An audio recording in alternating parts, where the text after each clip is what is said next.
como passaram a semana? Lembra que nós começamos na semana passada? Então hoje nós vamos falar mais um pouquinho sobre esse assunto.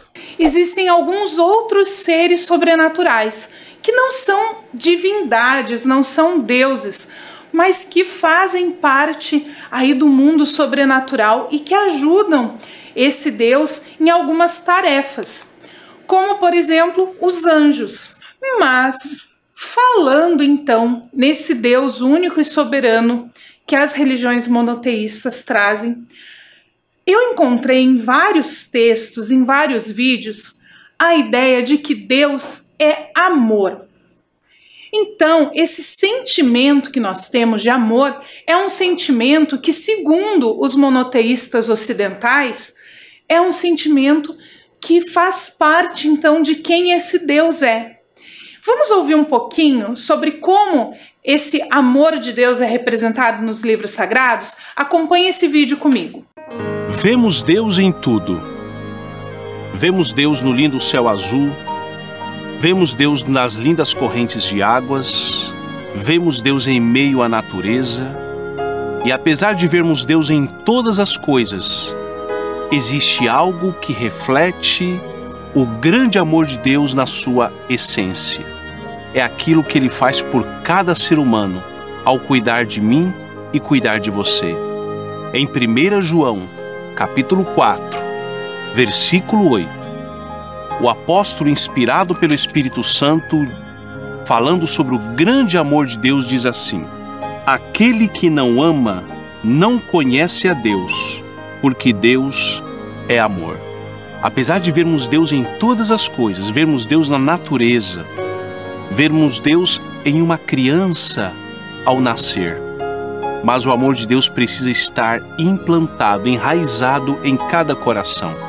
O amor de Deus precisa estar em você.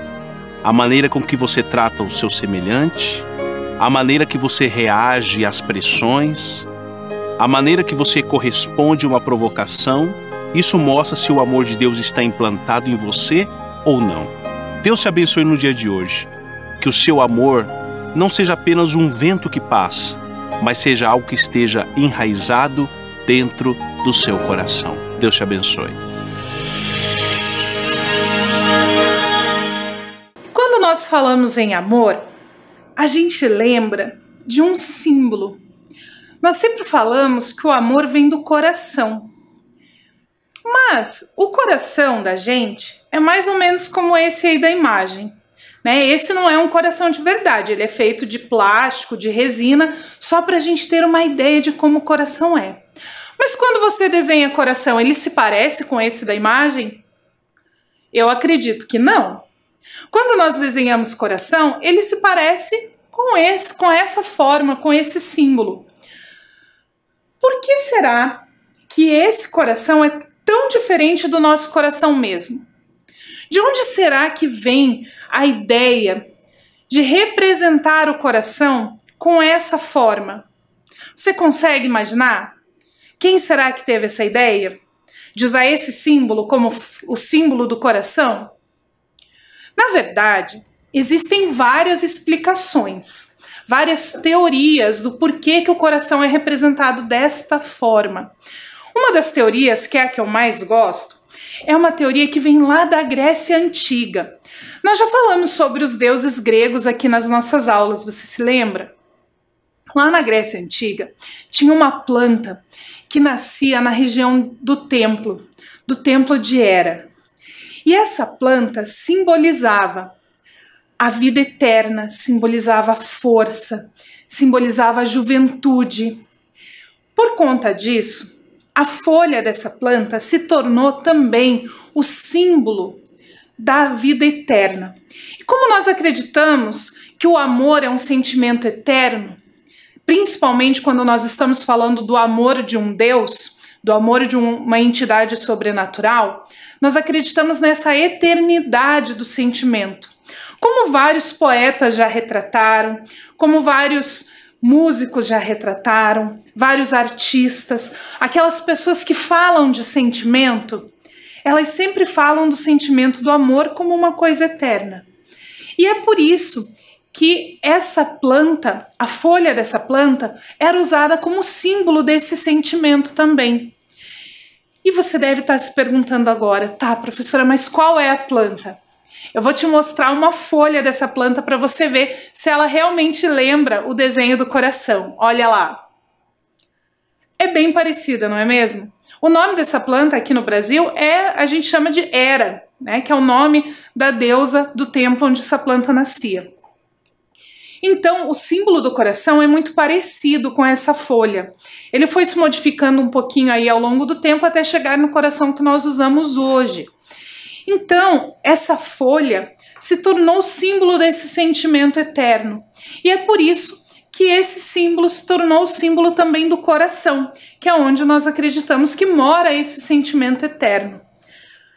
Eu, particularmente, acho bem mais bonito a gente desenhar o coração assim do que o coração como ele realmente é, não é mesmo?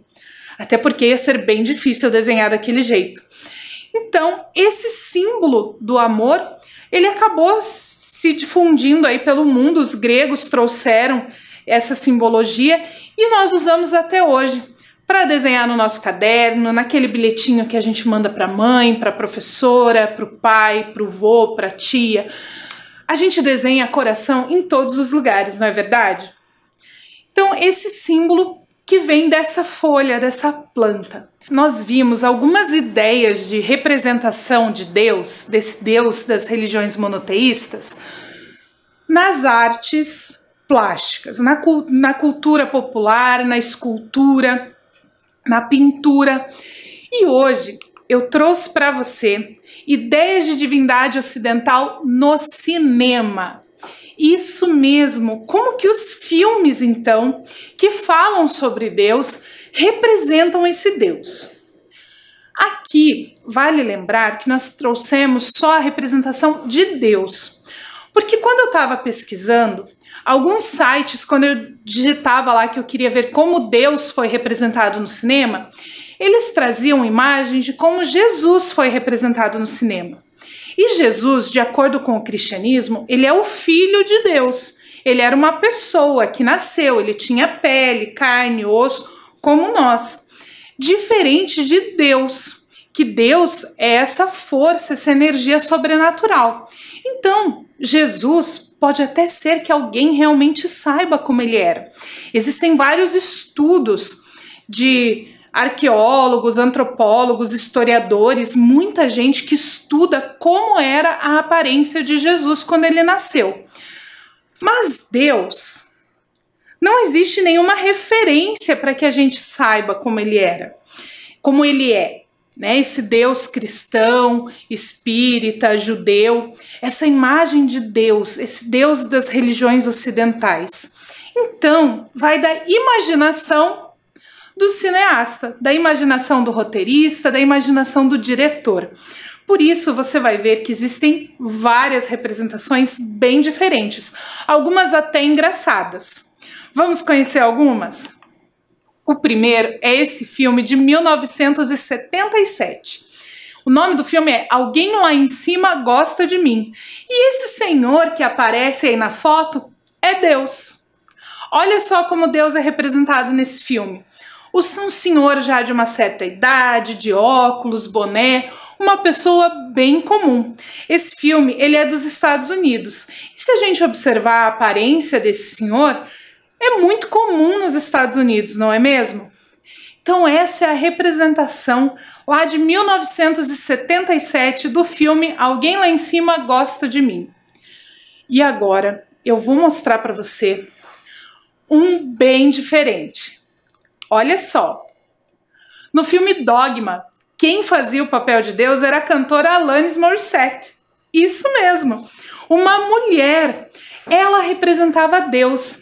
A cantora Alanis Morissette é super famosa. Com certeza os adultos aí da sua casa já ouviram falar dela.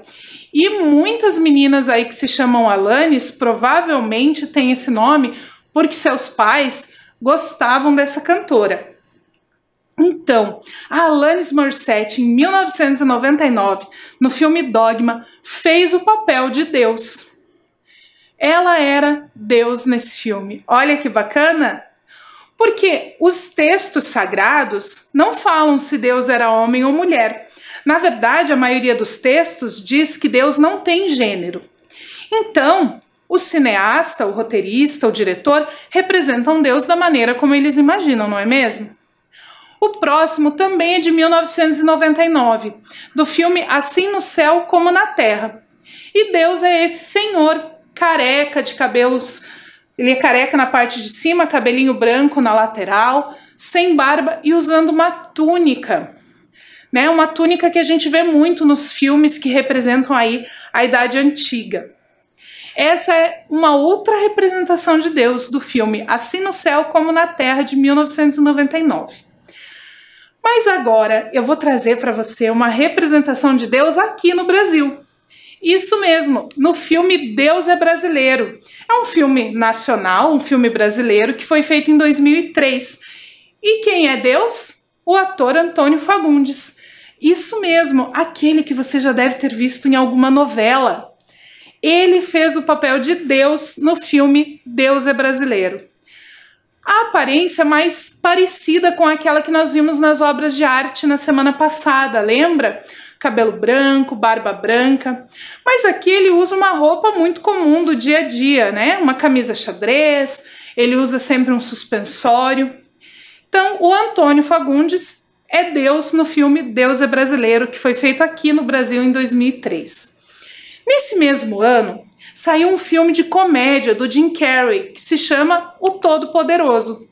E no Todo-Poderoso, Deus é o Morgan Freeman, esse ator, que apesar de ter a barba e o cabelo branco, tem a pele negra.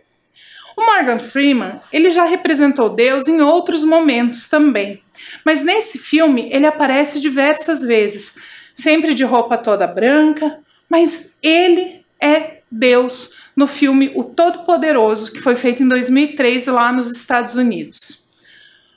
Quantas representações diferentes, né? Mas não para por aí. No filme Quase um Anjo, de 1990, olha só a imagem de Deus nesse filme. Bem parecida com aquelas obras de arte do Michelangelo que nós vimos na semana passada. O cabelo comprido, branco, a barba branca, esse olhar mais sério, mais severo. Mas agora eu vou te mostrar uma bem diferente. Quer ver só? Um Pouco do Céu, de 2011. A atriz Whoopi Goldberg era Deus. Isso mesmo, uma mulher negra representou Deus no filme Um Pouco do Céu, de 2011. Mas ela não foi a única atriz negra a representar Deus. No filme A Cabana, de 2017, nós também tivemos a Octavia Spencer fazendo o papel de Deus. Também uma mulher negra representando Deus. Esse filme A Cabana, ele ficou bem famoso. E o livro que deu origem a esse filme também é muito famoso, principalmente entre os cristãos. E essa é a atriz que representou Deus nesse filme de 2017. Você viu só quantas representações diferentes nós vimos de Deus na cultura ocidental? Como cada pessoa imagina esse Deus? É super bacana a gente observar que mesmo numa religião que tem a ideia de um Deus único, soberano, supremo, criador de todas as coisas, nós temos diferentes formas de imaginar esse Deus. Essas diferentes formas de imaginar esse Deus, ela ocorre por algumas questões, como cultura, experiência de vida, porque os textos sagrados, tanto do judaísmo, quanto do cristianismo, quanto do espiritismo ou de outras religiões ocidentais, né, não existem só essas três, existem várias outras, eles não trazem como seria a aparência física desse Deus, né, como ele se apresentaria. Então as pessoas acabam imaginando da forma como elas têm lá na sua imaginação, de acordo com a vivência, de acordo com as experiências de vida, de acordo com aquilo que ela imagina a partir da sua cultura, a partir da sua vivência. E é por isso que no cinema nós tivemos todas essas representações. Na verdade, essas são apenas algumas, existem muitas outras. Existem alguns filmes onde Deus é representado como uma criança, alguns filmes onde ele é também uma mulher, diferente dessas que nós vimos, onde Deus é negro, Deus é branco. Existem inúmeras representações dessa divindade do mundo ocidental. E com essas representações nós encerramos essas imagens de Deus na cultura ocidental. Existem muitas outras coisas que nós poderíamos falar, nós poderíamos ficar aqui durante muitos dias falando, mas nós temos outras matrizes para conhecer, não é mesmo? E falando em outras matrizes, na semana que vem, nós vamos conhecer as ideias de divindades em outra matriz religiosa. Eu não vou contar para você qual é a matriz, mas eu vou ler um texto que vai te dar uma ideia. Combinado? Então eu trouxe esse livro que se chama A Origem do Japão, Mitologia da Era dos Deuses. E eu vou ler para você um pedacinho de uma história para você imaginar de quem nós vamos falar na semana que vem, combinado? Então, presta atenção nesse texto. O título do texto é A Missão de Ninigi. A grande deusa do sol e a sagrada divindade da força criadora elegeram para governar o país dos juncos e das colheitas abundantes o seu filho, Deus celestial vitorioso das espigas de arroz. Após o deus do trovão e da espada retornar ao céu e reportar à deusa do sol como dominou e pacificou o país, a grande deusa do sol disse ao Deus celestial vitorioso das espigas de arroz: agora, o país dos juncos e das colheitas abundantes vive em paz. Desça e governe-o, conforme a vontade dos deuses. O herdeiro respondeu: enquanto eu me preparava para a descida, nasceram-me 2 filhos. Um deles é o divino filho do mundo celestial, íntimo do céu e da terra e do sol e dos arrozais férteis, conhecido como Ninigi. O melhor seria eu enviar este filho. Atendendo à vontade dele, a deusa do sol e a sagrada divindade da força criadora disseram a Ninigi: confiamos a você a tarefa de governar o país dos juncos e das colheitas abundantes. Desça e cumpra a sua missão. E assim ele fez. Deu para perceber que, pelo menos nesse país, os deuses têm nomes bem longos, não é mesmo? Olá, pessoal, bom dia.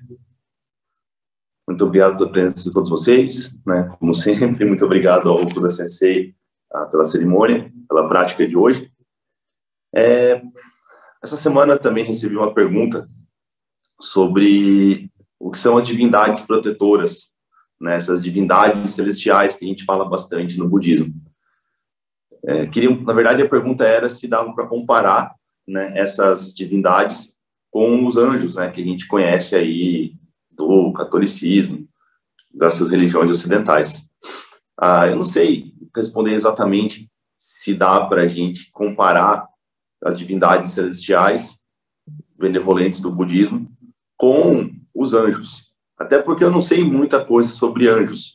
Eu sei que tem toda uma literatura especializada e tudo mais, bem descrito, bem rico, mas eu não conheço, né? Então eu não posso dizer que sim ou que não. Mas eu sei um pouquinho, né, a respeito das divindades benevolentes, as divindades protetoras. Então, o que é, né, ou o que são essas divindades protetoras, os bodhisattvas que nos protegem? As divindades protetoras a gente chama de Shoten Zenjin. Shoten Zenjin, então, são todas as divindades que protegem os praticantes do Sutra de Lótus. Como isso funciona? Quando a gente pratica o Sutra de Lótus, a gente acumula méritos, né? E a gente dedica esses méritos para essas divindades benevolentes. e essas divindades benevolentes, elas refletem o mérito que elas recebem, e elas se aproximam do praticante, né? Então, quanto mais próximo do praticante elas ficam, mais elas favorecem e beneficiam quem pratica. Então, isso, né, pode parecer um pouco estranho, talvez, mas como que isso funciona na prática? Funciona da seguinte maneira: a gente vai praticando, vai melhorando nosso comportamento, vai mudando quem a gente é, e a gente vai conseguindo acumular mais situações boas e favoráveis na nossa vida, como se fossem realmente proteções dessas divindades benevolentes. Então, quanto mais a gente pratica, mais proteção a gente recebe nesse sentido. Essas divindades benevolentes, elas são atraídas pelo praticante, né? Assim como o metal é atraído por um ímã. Então, a gente precisa entender essa natureza dessa proteção. Não é uma proteção que simplesmente acontece assim, por milagre. É alguma coisa que vem da nossa própria prática. É uma mudança que vem do nosso próprio coração e a gente passa a se comportar de maneira diferenciada, né? E aí tudo começa a mudar. Então, às vezes, há uma situação que normalmente a gente poderia se dar mal, a gente acaba se dando bem. Mas por quê? Né? Será que não teve nada que mudou dentro do nosso coração que fez com que aquela situação que normalmente seria ruim se tornasse boa? Né? Então, essas são as funções que protegem. Então, de certa maneira, seria como funções da natureza, né, que estão sempre a favor de quem está praticando o Dharma. Mas será que essas divindades, elas são só isso? Né? Será que funciona só dessa maneira? Eu não sei, né? Eu tenho as minhas dúvidas. Eu vou contar para vocês uma história de quando já faz 4 anos, né? Faz um tempinho já, mas eu fui para o Japão e eu estava em Minobu, né? Que estava participando de um treinamento junto com outros chamis lá, e a gente subiu uma montanha que fica próxima de Minobu chamada Shichimenzan. Nessa montanha chamada Shichimenzan tem a casa, né, de uma divindade que Nichiren Shonin menciona, né, e ela teria aparecido para Nichiren Shonin enquanto ele morava em Minobu, chamada Shichimen Daimyoji, né? Então a gente subiu essa montanha, lá em cima tem um templo, muito lindo, assim, uma atmosfera totalmente... Eu nunca vi nada parecido, né? Nunca vi nada, nenhum lugar que eu fui me impressionou tanto quanto quando a gente chegou lá. Não só pela beleza, não só pelo templo, que é muito bonito, né? Mas também dava para sentir, né, uma atmosfera diferente, uma atmosfera assim mais forte, e ficou muito claro assim isso para mim, sabe, naquela vez, porque eu consegui perceber alguma coisa que eu não estava muito acostumado a sentir antes. Eu não consigo explicar muito bem, na verdade. Eu gostaria que todos fossem lá também para poder talvez entender melhor isso que eu estou falando, né? Então, será que essa divindade ela existe mesmo, né? Será que foi só impressão minha? Eu não sei. Todas essas divindades, né, elas existem dentro do budismo e elas habitam vários reinos diferentes, né? Então, dentro da cosmologia budista aí, é perfeitamente possível que realmente essas divindades existam de verdade, mas, né, fica ao critério de cada um aceitar de maneira literal ou de maneira metafórica. Mas o que eu gostaria de falar para vocês é que às vezes a gente leva as coisas a sério demais e a gente coloca muita culpa em nós mesmos. Alguma coisa deu errado, a gente se julga, a gente se culpa, né, a gente se lamenta e fica remoendo isso, né? E isso faz mal para a gente, na verdade. Então, tem momentos em que a gente tem força, que a gente consegue seguir em frente, que a gente consegue batalhar, mas tem momentos, né, que não dá, né? Tem momentos que a gente está abalado, psicologicamente, ou quem está passando por alguma situação muito complicada, né? Então, nesses momentos, se você ficar pensando que tudo que está acontecendo é culpa tua, ou que você é o único responsável pela mudança ao teu redor e tudo mais, isso pode te fazer mal, né? Pode te piorar ao invés de melhorar. Então, nessas horas, você pode entregar a situação, né, para as divindades celestiais ou para os bodhisattvas, por exemplo, vários que aparecem no Sutra do Lótus, né, como a Kanzeon, por exemplo, né, que aparece no capítulo 25.